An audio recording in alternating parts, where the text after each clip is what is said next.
halkımızın borçlu olan kardeşler, borçlu olan arkadaşlar, borçlu olan vatandaşlarımız bunu bir fırsat bilerek borçlarını ödemek için mücadele ediyorlar. Bu da tabii şu anki talebi karşılamamıza biraz bizim için sıkıntı oluyor.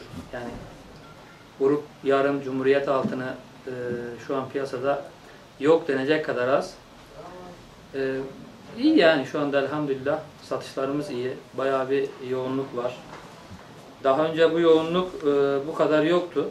Fiyatlar çok pahalıydı. Alım gücü yoktu. Bu fiyatların düşmesiyle beraber bayağı bir yoğun talep olmaya başladı.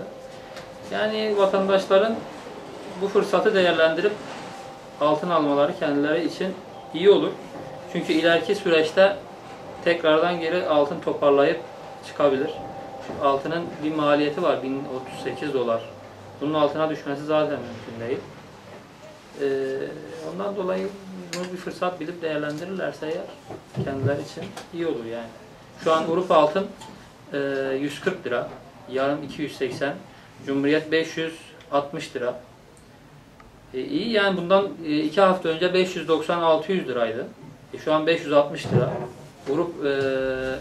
Grup altın bundan 2 hafta önce 160-165 liraydı. Şu anda 140 liraya geriledi.